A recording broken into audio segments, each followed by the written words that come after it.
करारविन्देन पदारविन्दं मुखारविन्दे विनिवेशयन्तं वटस्य पत्रस्य पुटेशयानं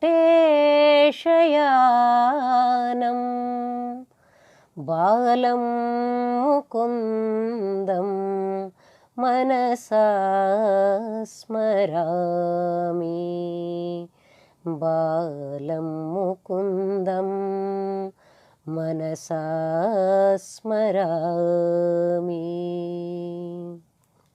ಎಲ್ರಿಗೂ ಶ್ರೀಕೃಷ್ಣ ಜನ್ಮಾಷ್ಟಮಿಯ ಹಾರ್ದಿಕ ಶುಭಾಶಯಗಳು. ಈ ಸುಸಂದರ್ಭದಲ್ಲಿ ಕೃಷ್ಣ ಭಗವಂತ ಗೆಳೆಯನಾಗಿ ಒದಗಿ ಬಂದು ಅದೇ ಗೆಳೆತನದ ಕಾರಣ ತನ್ನ ಜೀವನವನ್ನು ಸಾರ್ಥಕಗೊಳಿಸಿಕೊಂಡ ಬಡ ಬ್ರಾಹ್ಮಣನಾದ ಸುಧಾಮನ ಮತ್ತು ಕೃಷ್ಣನ ಈ ಅಪೂರ್ವ ಗೆಳೆತನದ ಕೃಷ್ಣ ಕಥಾಭಾಗವನ್ನು ನಿಮ್ಮೆದುರಿಗೆ ಬಿಚ್ಚಿಡಲಿಕ್ಕೆ ಬಯಸ್ತೇನೆ.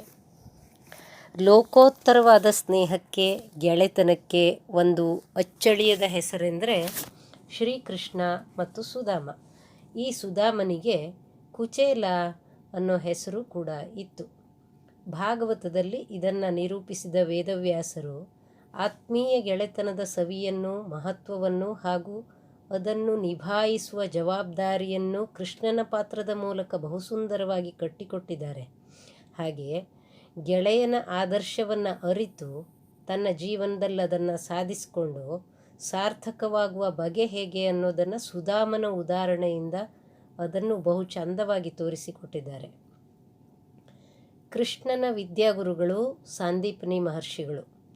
ಆಗ ಇವರ ಗುರುಕುಲವಿದ್ದದ್ದು ಈಗಿನ ಮಧ್ಯಪ್ರದೇಶದ ಉಜ್ಜಯಿನಿ ಭಾಗದಲ್ಲಿ. ಕೃಷ್ಣ ಬಲರಾಮರು ಮಧುರೆಗೆ ಬಂದು ಕಂಸನನ್ನು ಕೊಂದು ಕಂಸನ ತಂದೆಯಾದ ಉಗ್ರಸೇನನನ್ನು ಮಧುರೆಯ ಸಿಂಹಾಸನದಲ್ಲಿ ಕೂರಿಸಿ ತಮ್ಮ ತಾಯಿ ತಂದೆಯರಾದ ವಸುದೇವ ದೇವಕಿಯರ ಸೆರೆಯನ್ನು ಬಿಡಿಸ್ತಾರೆ. ಆಮೇಲೆ ದೇವಕಿ ವಸುದೇವರು ಈ ಕೃಷ್ಣ ಬಲರಾಮರಿಗೆ ಉಪನಯನ ಸಂಸ್ಕಾರ ಮಾಡಿ ಆ ಕಾಲದ ಪದ್ಧತಿಯಂತೆ ಗುರುಕುಲಕ್ಕೆ, ಈ ಸಾಂದೀಪನಿ ಋಷಿ ಆಶ್ರಮಕ್ಕೆ ವಿದ್ಯಾಭ್ಯಾಸಕ್ಕಾಗಿ ಕಳಿಸ್ತಾರೆ. ಆ ಸಾಂದೀಪನಿ ಗುರುಕುಲದಲ್ಲೇ ಕೃಷ್ಣನಿಗೆ ಈ ಸುಧಾಮ ಅನ್ನುವಂಥ ಬಡ ಬ್ರಾಹ್ಮಣ ವಿದ್ಯಾರ್ಥಿಯ ಭೇಟಿಯಾಯಿತು. ಅಲ್ಲಿ ಕೃಷ್ಣ ಮತ್ತು ಸುಧಾಮ ಇಬ್ಬರು ಕೂಡ ಸಹಪಾಠಿಗಳು. ಈ ಕೃಷ್ಣನೋ ಬಹಳ ತುಂಟ, ಈ ಸುಧಾಮನೋ ಘನಗಂಭೀರ ಮೂರ್ತಿ, ಪ್ರಾಮಾಣಿಕ. ಗುರುಗಳು ಹೇಳಿಕೊಟ್ಟ ವಿದ್ಯೆಯನ್ನು ಬಹುಬೇಗ ಗ್ರಹಿಸ್ತಿದ್ದ, ಬುದ್ಧಿವಂತ, ಮಾತು ಕಡಿಮೆ, ಸ್ವಲ್ಪ ಸಂಕೋಚ ಸ್ವಭಾವ. ಆದರೂ ಇವರಿಬ್ಬರಿಗೂ ಒಳ್ಳೆಯ ಸ್ನೇಹ ಬೆಳೆದಿತ್ತು. ಒಂದು ಸಲ ಗುರುಪತ್ನಿ ಇವರಿಬ್ಬರನ್ನ ಕಟ್ಟಿಗೆ ತರಲಿಕ್ಕೆ ಕಾಡಿಗೆ ಕಳಿಸ್ತಾಳೆ. ದಟ್ಟ ಅರಣ್ಯವನ್ನು ಇವರು ಪ್ರವೇಶ ಮಾಡ್ತಾ ಇದ್ದಂತೆ ಆ ದಿವಸ ಅನಿರೀಕ್ಷಿತವಾಗಿ ದೊಡ್ಡ ಗುಡುಗು ಮತ್ತು ಸಿಡಿಲಿನೊಡನೆ ತುಂಬ ಮಳೆ ಸುರಿತದೆ. ಕತ್ತಲಾಗ್ತಾ ಬಂದರೂ ಅವರಿಗೆ ಆ ಮಳೆಯ ಕಾರಣದಿಂದ ಕಾಡಿನಿಂದ ಹೊರಗೆ ಬರೋ ದಾರಿನೇ ಕಾಣಲ್ಲ. ಇಬ್ಬರೂ ಕೈ ಹಿಡಿದುಕೊಂಡು ಆ ಕಡೆ ಈ ಕಡೆ ಅಲೆದಾಡ್ತಾ ಇರ್ತಾರೆ. ದಾರಿ ಮಾತ್ರ ಗೊತ್ತಾಗಲ್ಲ. ಸಣ್ಣ ಬಾಲಕರು, ದಾರಿ ಕಾಣೋದೇ ಇಲ್ಲ. ಆ ರಾತ್ರಿ ಏನು ಮಾಡೋದು ಅಂತ ಗೊತ್ತಾಗದೆ ಅರಣ್ಯದಲ್ಲೇ ಕಳೀತಾರೆ.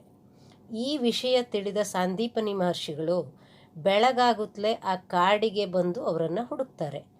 ಮತ್ತು ಗುರು ಸೇವೆಗೆ ಈ ಪುಟ್ಟ ಬಾಲಕರು ಇಷ್ಟೆಲ್ಲ ಕಷ್ಟಪಡ್ತಿದ್ದಾರಲ್ಲ ಅಂತ ಅವರಿಗೆ ಕರುಣೆಯುಕ್ಕಿ ಅವರಿಗೆ ಸರ್ವ ವೇದವನ್ನು ಮತ್ತು ವಿದ್ಯೆಗಳನ್ನು ಅನುಗ್ರಹಿಸ್ತಾರೆ.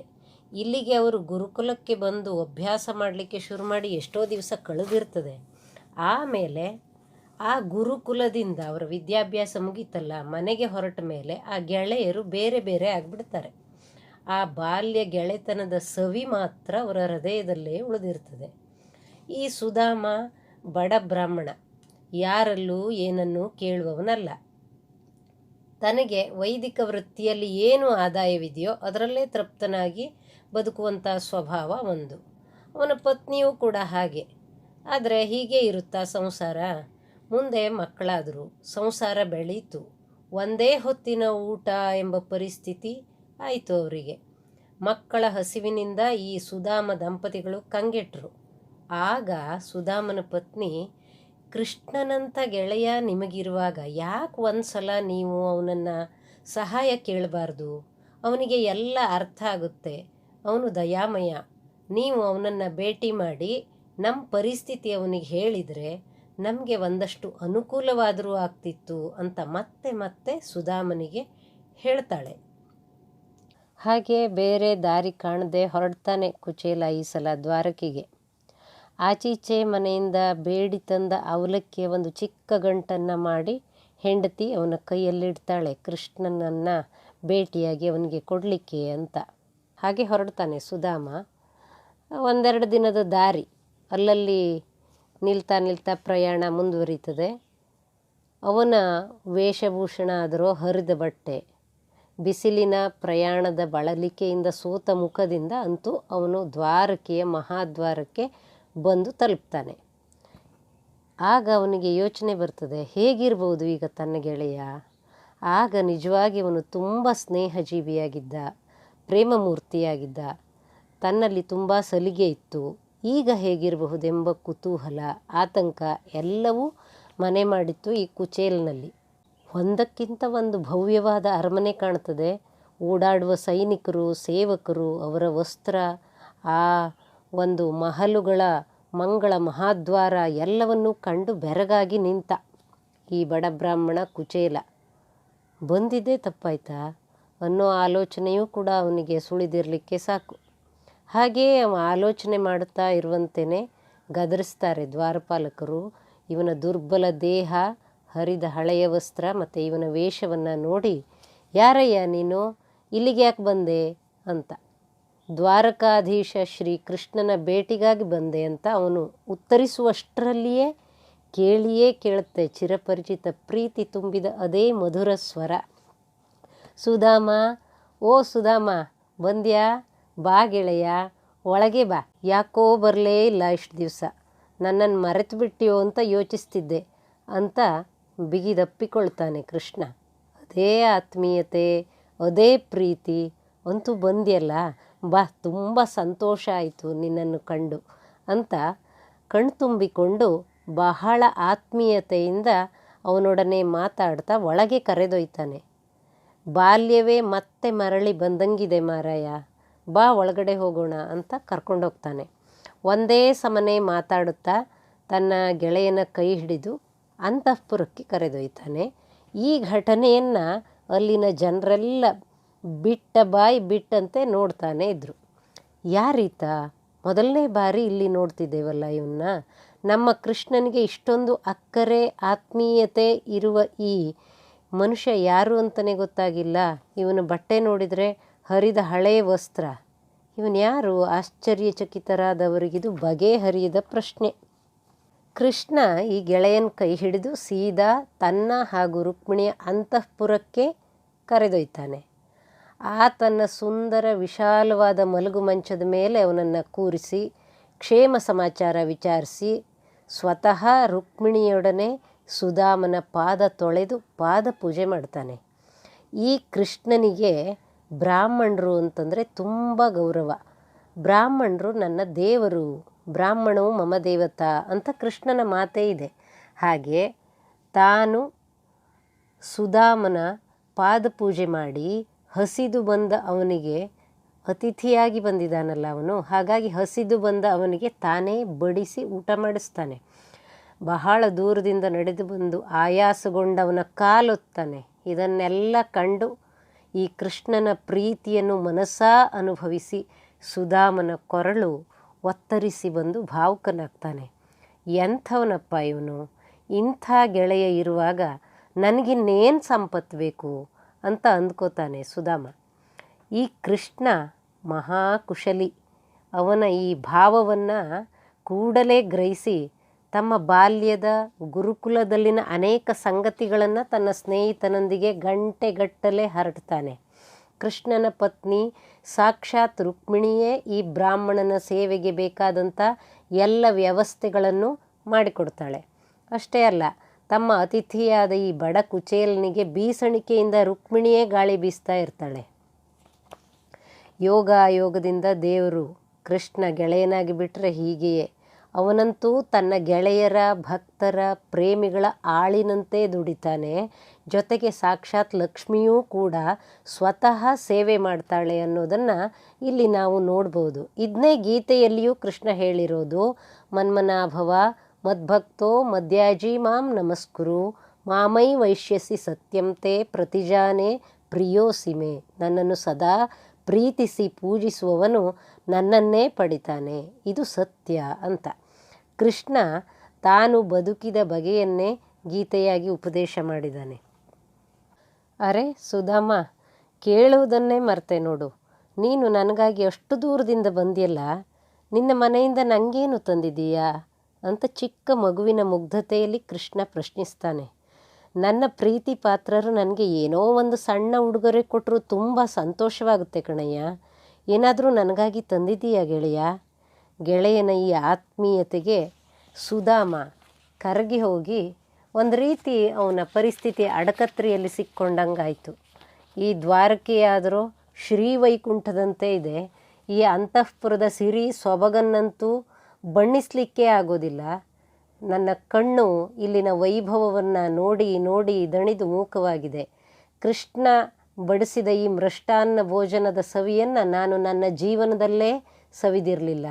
ಹೀಗಿರುವಾಗ ಈ ಬಡ ಬ್ರಾಹ್ಮಣನಾದ ನಾನು ತಂದ ಈ ಹರುಕು ಬಟ್ಟೆಯಲ್ಲಿನ ಪುಟ್ಟ ಅವಲಕ್ಕಿ ಗಂಟನ್ನು ಈ ತ್ರಿಜಗದೊಡೆಯ ಪರಮಾನಂದ ಮಾಧವನಿಗೆ ಹೇಗೆ ಕೊಡಲಿ ಎಂಬ ಚಿಂತೆಯಿಂದ ತುಂಬ ಸಂಕೋಚಗೊಂಡು ಮೈಯೆಲ್ಲ ಹಿಡಿಯಾಗಿ ನಿಂತವನ ಕಂಕುಳಲ್ಲಿರುವಂಥ ಗಂಟು ತುಂಟ ಕೃಷ್ಣನ ಕಣ್ಣಿಗೆ ಬಿದ್ದೇ ಬಿಡ್ತು. 3 ಲೋಕಗಳನ್ನು ಬೆಳಗುವ ಅಂತರ್ಜ್ಯೋತಿ ಪರಂಜ್ಯೋತಿಯಾದವನಿಂದ ಯಾರು ಏನನ್ನು ತಾನೇ ಬಚ್ಚಿಡಲು ಸಾಧ್ಯ? ಬಲವಂತದಿಂದ ಈ ಕಂಕುಳ ಗಂಟನ್ನು ಕೃಷ್ಣ ಕಸಿದ. ಗಂಟು ಬಿಚ್ಚಿ ಅವಲಕ್ಕಿಯನ್ನು ನೋಡಿ ಕುಣಿದಾಡ್ದ. ಆಹಾ ಆಹಾ, ಅತ್ತಿಗೆ ನನಗಾಗಿ ಬಾಡಿಸಿದ ಬಾಳೆಯಲ್ಲಿ ಅವಲಕ್ಕಿಯನ್ನು ತುಂಬ ಪ್ರೀತಿಯಿಂದ ಕಟ್ಕೊಟ್ಟಿದ್ದಾರೆ. ನೀನೋ ಸುಧಾಮ ಅದನ್ನು ತೋರಿಸಲಿಕ್ಕೆ ತಯಾರಿಲ್ಲವಲ್ಲ. ಒಳ್ಳೆ ಬ್ರಾಹ್ಮಣ ಕಣೋ ನೀನು. ನಯವಾಗಿ ಛೇಡಿಸ್ತಾ ಒಂದು ಮುಷ್ಟಿ ಅವಲಕ್ಕಿಯನ್ನು ಬಹಳ ಪ್ರೀತಿಯಿಂದ ಅಮೃತ ಸವಿದಂತೆ ತನ್ನ ಬಾಯಿಗೆ ಹಾಕಿಕೊಂಡ ಈ ಕೃಷ್ಣ.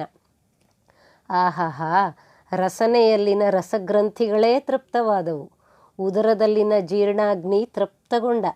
ಗೆಳೆತನದ ಪರಮ ಮಧುರ ರಸಧಾರೆಯಲ್ಲಿ ಪರಮಾನಂದವೇ ಅರಳಿಬಿಟ್ಟಿದೆ. ಬಡ ಸುಧಾಮನ ಕಂಗಳಲ್ಲಿ ಹರಿದ ಅಶ್ರುಧಾರೆ ಕೃಷ್ಣನ ಹೃದಯವನ್ನು ತೋಯಿಸಿಬಿಟ್ಟಿತ್ತು.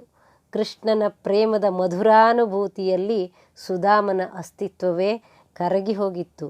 ಮಾತಿಲ್ಲ, ಕಥೆಯಿಲ್ಲ, ಮೌನದ ಕಂಬನಿ ಮಾತ್ರ ಜಿನುಗ್ತಾ ಇದೆ. ಕೃಷ್ಣ ಮಾತ್ರ ಆಹಾ ಏನು ರುಚಿ ಈ ಅವಲಕ್ಕಿಯದು. ಈ ಅರಮನೆಯಲ್ಲಿ ಎಷ್ಟೇ ಮೃಷ್ಟಾನ್ನ ಭೋಜನವಿದ್ದರೂ ಈ ಅವಲಕ್ಕಿಯ ರುಚಿಗೆ ಯಾವ ಸರಿಸಾಟಿಯೇ ಇಲ್ಲ ಅಂತ ಮತ್ತೊಂದು ಹಿಡಿಗೆ ಕೈ ಹಾಕಿದಾಗ ರುಕ್ಮಿಣಿ ಕಸಿತಾಳೆ. ಸಾಕು ಸಾಕು ಸ್ವಾಮಿ, ನನಗೂ ಒಂದು ಸ್ವಲ್ಪ ಈ ಅವಲಕ್ಕಿಯ ರುಚಿಯನ್ನು ನೋಡೋಕ್ಕೆ ಬಿಡಿ ಅಂತ ನಗ್ತಾಳೆ. ಅದೊಂದು ದೇವರಹಸ್ಯ ಗಂಡ ಹೆಂಡರಲ್ಲಿ. ಒಂದು ಹಿಡಿ ಈ ಪ್ರೇಮದ ಅವಲಕ್ಕಿಯ ನೈವೇದ್ಯಕ್ಕೆ ಸಾಕ್ಷಾತ್ ವೈಕುಂಠವೇ ಈ ಸುಧಾಮನಿಗೆ ದೊರಕಿ ಬಿಡುವುದಲ್ಲ. ಗೊತ್ತಿತ್ತು ರುಕ್ಮಿಣಿಗೆ ಸತ್ಯ, ತನ್ನ ದೇವರ ಸತ್ಯ. ಅಂದು ರಾತ್ರಿ ಬಹಳ ಹೊತ್ತು ಅಪರೂಪಕ್ಕೆ ಸೇರಿದ ಈ ಗೆಳೆಯರು ಮನಬಿಚ್ಚಿ ತುಂಬ ಮಾತಾಡ್ತಾರೆ. ಗುರುಕುಲದ ವಿಷಯ, ಗುರುಗಳ ವಿಷಯ, ಗುರು ದಯಪಾಲಿಸಿರುವಂಥ ಜ್ಞಾನದ ವಿಷಯ, ಹಾಗೆ ತಮ್ಮ ತಮ್ಮ ಕೌಟುಂಬಿಕ ವಿಷಯಗಳು, ಇವೆಲ್ಲವೂ ಕೂಡ ಅವರ ಚರ್ಚೆಯ ಸಂಗತಿಗಳಾಗಿರ್ತವೆ. ಇಷ್ಟೆಲ್ಲ ಮಾತಾಡ್ತಾ ಇದ್ದರೂ ತನ್ನ ಹೆಂಡತಿ ಹೇಳಿ ಕಳಿಸಿದ ವಿಷಯವನ್ನು ಕುಚೆಯಲ್ಲ, ತೆಗೆಯಲೇ ಇಲ್ಲ. ಕೃಷ್ಣನೇ ತುಂಬ ಮಾತಾಡಿದವ. ತನ್ನ ಹೆಂಡತಿಯರ ವಿಷಯ, ಮಕ್ಕಳ ವಿಷಯ ಎಲ್ಲವನ್ನೂ ತನ್ನ ಗೆಳೆಯನ ಮುಂದೆ ತೀರ ಸಾಂಸಾರಿಕ ಮಗ್ನ ತಂದೆಯಂತೆ ಬಿಚ್ಚಿಡ್ತಾನೆ. ಸುಮ್ಮನೆ ಸುಧಾಮ ಎಲ್ಲವನ್ನೂ ಕೇಳ್ತಾ ಇರ್ತಾನೆ. ಯಾವುದೋ ಒಂದು ಹೊತ್ತಿಗೆ ನಿದ್ದೆ ಆವರಿಸ್ತದೆ. ಹಾಗೆಯೇ ಶ್ರೀಕೃಷ್ಣನ ಮಂಚದಲ್ಲೇ ಅವನು ಮಲಗಿಬಿಡ್ತಾನೆ. ಆಯಾಸಗೊಂಡು ನಿದ್ರಿಸಿದ ಅವನನ್ನು ಕೃಷ್ಣ ಸರಿಯಾಗಿ ಮಲಗಿಸಿ ಹೊದಿಕೆ ಹೊದಿಸಿ ತಾನೂ ಮಲಗ್ತಾನೆ. ಬೆಳಿಗ್ಗೆ ಬ್ರಾಹ್ಮಿ ಮುಹೂರ್ತದಲ್ಲೇ ಕೃಷ್ಣನ ದಿನಚರಿ ಪ್ರಾರಂಭ ಆಗ್ತದೆ. ಬ್ರಹ್ಮ ಮುಹೂರ್ತದ ಆ ಶಾಂತ ಪರಿಸರದಲ್ಲಿ ಕೃಷ್ಣ ಧ್ಯಾನಲೀನನಾಗಿದ್ದಾಗ ಸುಧಾಮನಿಗೂ ಎಚ್ಚರ ಆಗ್ತದೆ. ಒಂದು ಕ್ಷಣ ತಾನೆಲ್ಲಿದ್ದೇನೆ, ಇದೆಲ್ಲ ಕನಸೋ ನನಸೋ ಅಂತಲೇ ಗೊತ್ತಾಗಲ್ಲ. ಸರಿಯಾಗಿ ಎಚ್ಚರಗೊಂಡು ಸುತ್ತ ನೋಡಿದಾಗ ಆ ಅಂತಃಪುರದ ಮಂದ ಬೆಳಕಿನಲ್ಲಿ ಧ್ಯಾನಲೀನ ಶ್ರೀ ಕೃಷ್ಣಮೂರ್ತಿಯ ದರ್ಶನವಾಗ್ತದೆ. ಆಶ್ಚರ್ಯದಿಂದ ನೋಡ್ತಾನೆ ಸುಧಾಮ. ತನ್ನ ಈ ಗೆಳೆಯ, ನನ್ನ ಹೃದಯದ ಒಡೆಯ, ನಿದ್ದೆ ಬರುವವರೆಗೂ ಸಂಸಾರದ ಸಂಕಟವನ್ನು ಹಂಚಿಕೊಂಡವ, ಈಗ ಇಷ್ಟು ಗಾಢವಾಗಿ ಧ್ಯಾನಮಗ್ನನಾಗಿರುವ ಈ ರೀತಿ ಕೃಷ್ಣನ ಈ ಸ್ಥಿತಪ್ರಜ್ಞೆಯ ಬಹು ರಹಸ್ಯದ ಸ್ತರವನ್ನು ಸುಧಾಮನ ಎದುರಿಗೆ ಬಿಚ್ಚಿಟ್ಟಿರ್ತದೆ. ಸಂಸಾರದಲ್ಲೂ ಅಂಟಿಕೊಳ್ಳದ ಸನ್ಯಾಸ ಹೇಗೆ ಸಾಧ್ಯ ಎಂಬ ಪಾಠವನ್ನು ಸುಧಾಮನಿಗೆ ತಿಳಿಸಿಕೊಡ್ತದೆ. ಅಪ್ರಯತ್ನವಾಗಿ ಸುಧಾಮ ಆ ಭಗವನ್ಮೂರ್ತಿಗೆ ಮನಸಾ ವಂದಿಸ್ತಾನೆ. ಮಾರನೇ ದಿನ ತನ್ನೂರಿಗೆ, ತನ್ನ ಗುಡಿಸಲಿಗೆ ಹೊರಟ ಸುಧಾಮ. ಕೃಷ್ಣನನ್ನು ಬಿಟ್ಟು ಹೋಗುವ ಮನಸ್ಸೇ ಇಲ್ಲ. ತನ್ನ ಪ್ರಿಯ ಸಖನಾದ ಕೃಷ್ಣ ತನ್ನನ್ನು ಆಲಂಗಿಸಿ ಬೀಳ್ಕೊಡುವಾಗ ಅವನ ಕೈ ಹಿಡಿದು ಸುಧಾಮ ಹೇಳ್ತಾನೆ, ಗೆಳೆಯ, ಪ್ರಭುವಾದ ನಿನ್ನೊಡನೆ ಗೆಳೆತನದ ಸೌಭಾಗ್ಯವು ಸಿಕ್ಕಿದ ನನಗೆ ಇನ್ನೇನು ಬೇಕು? ಇನ್ನೇನು ತಾನೇ ಮಾಡಲು ನನಗೆ ಉಳಿದಿದೆ? ಛಂದೋಮಯವಾದ ಸಾಕ್ಷಾತ್ ವೇದ ಪುರುಷನೇ ನೀನಾಗಿರುವಾಗ ನಿನಗೆ ವೇದಾಧ್ಯಯನದ ಅವಶ್ಯಕತೆಯಾದರೂ ಏನಿತ್ತು? ವೇದಾಧ್ಯಯನದ ಕಾಲದಲ್ಲಿ ನಮ್ಮ ಗೆಳೆತನವಾದ್ದು ನಿನ್ನ ಒಂದು ಅಪೂರ್ವ ಲೀಲೆಯೇ ಸರಿ. ಈ ಮನುಷ್ಯ ಲೀಲೆ ನಿನಗೆ ಅಭಿನಯವಲ್ಲದೆ ಮತ್ತೇನಿದೆ? ವೇದಾಧ್ಯಯನ ಸಂಪನ್ನ ಬ್ರಾಹ್ಮಣನಿಗೆ ವೇದದ ರಹಸ್ಯ, ದೇವ ರಹಸ್ಯ ಸಿಕ್ಕಿಬಿಟ್ಟಿತ್ತು.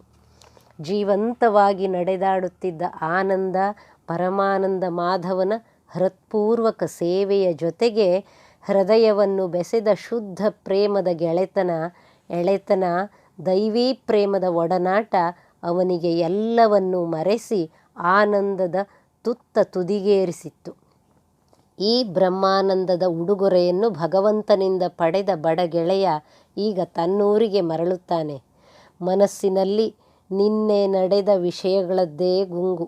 ಅಂಥ ಕೃಷ್ಣ ತನ್ನಂಥವನನ್ನು ಅಪ್ಪಿಕೊಂಡು ಸ್ವಾಗತಿಸಿದ್ದು, ಪಾದ ತೊಳೆದು ಪೂಜಿಸಿದ್ದು, ಕೈಯಾರೆ ಊಟ ಬಡಿಸಿದ್ದು, ಕಾಲೊತ್ತಿದ್ದು, ಸಾಕ್ಷಾತ್ ಲಕ್ಷ್ಮೀದೇವಿಯೇ ಆದಂಥ ರುಕ್ಮಿಣಿ ತನ್ನ ಸೇವೆ ಮಾಡಿದ್ದು, ಈ ನೆನಪುಗಳೆಲ್ಲ ಸುರುಳಿಯಾಗಿ ಮನೋರಂಗದಲ್ಲಿ ಪುನರಾವರ್ತನೆಯಾಗುತ್ತಿದೆ.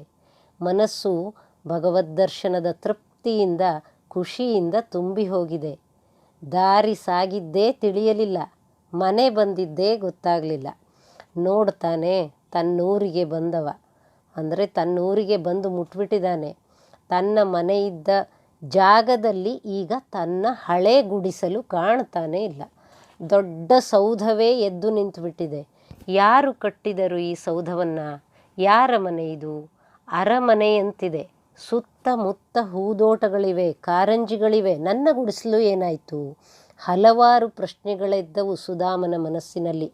ಹಾಗೆ ಅವನು ಬೆರಗಾಗಿ ಯೋಚಿಸುತ್ತಿರುವಂತೆಯೇ ಅವನನ್ನು ಎದುರುಗೊಳ್ಳಲು ಮಂಗಳವಾದ್ಯದ ತಂಡದೊಂದಿಗೆ ಅವನ ಪತ್ನಿಯೇ ಸಂಭ್ರಮದಿಂದ ಬರ್ತಾಳೆ. ಆದರೆ ಅವನಿಗೆ ಆ ಬಗೆಯ ಒಡವೆ ಮತ್ತು ವಸ್ತ್ರಗಳನ್ನು ಧರಿಸಿದ್ದ ಆ ನಾರಿಯೇ ತನ್ನ ಪತ್ನಿ ಎಂದು ಗೊತ್ತಾಗಲಿಕ್ಕೆ ಸ್ವಲ್ಪ ಸಮಯ ಹಿಡಿತಂತೆ. ಆಶ್ಚರ್ಯದ ಮೇಲೆ ಆಶ್ಚರ್ಯ. ಹೇಗಾಯಿತು ಇದೆಲ್ಲ? ಇದು ಆ ಜನ್ಮ ಬಡ ಕುಚೇಲನ ಪ್ರಶ್ನೆ.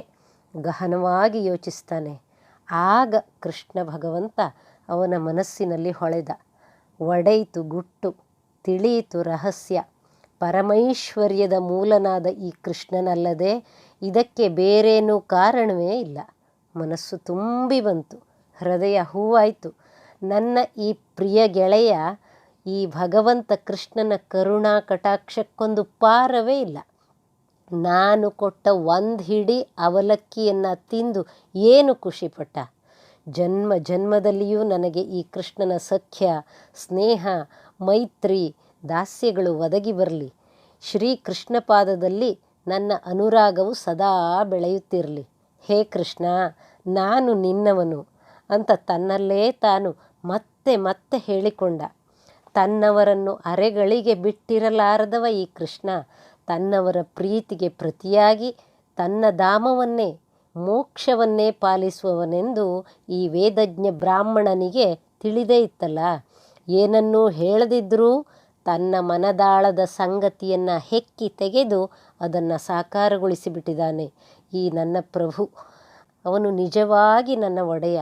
ನನ್ನ ಕುಟುಂಬಕ್ಕೆ ಬೇಕಾದ್ದನ್ನು ಅವರಿಗೆ, ಬ್ರಾಹ್ಮಣನಾದ ನನಗೆ ಬೇಕಾದ ಬ್ರಹ್ಮಾನಂದದ ಸಂಪತ್ತನ್ನು ನನಗೆ ಅನುಗ್ರಹಿಸಿ ಪರಮ ದಯೆ ತೋರಿ ನನ್ನನ್ನೇ ಅಪಹರಿಸಿಬಿಟ್ಟ ಅಂದ್ಕೊಂಡು ಮನಸಾರೆ ಅವನನ್ನು ನಮಿಸಿ ಆ ವಿಶಾಲ ಭವನದೊಳಗೆ ಪ್ರವೇಶಿಸ್ತಾನೆ.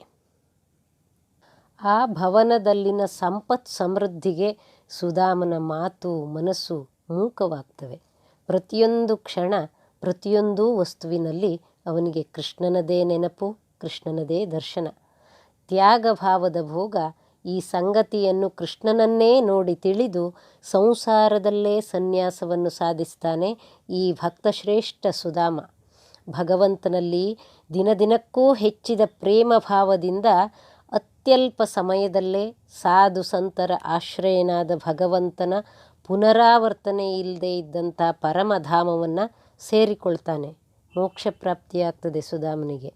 ಹೀಗೆ ತನ್ನ ಪ್ರಾಮಾಣಿಕತೆ, ಬ್ರಾಹ್ಮಣ್ಯ, ಶುದ್ಧ ಸ್ನೇಹದಿಂದ ಭಗವಂತನನ್ನು ಪ್ರಾಪ್ತಿ ಮಾಡಿಕೊಂಡ ಈ ಸುಧಾಮನ ಕಥೆಯನ್ನು ಪ್ರೀತಿಯಿಂದ ಕೇಳಿದವರಿಗೆ ಕರ್ಮಬಂಧನದಿಂದ ಬಿಡುಗಡೆಯಾಗ್ತದೆ ಅಂತ ಭಾಗವತ ಗ್ರಂಥ ಹೇಳುತ್ತೆ.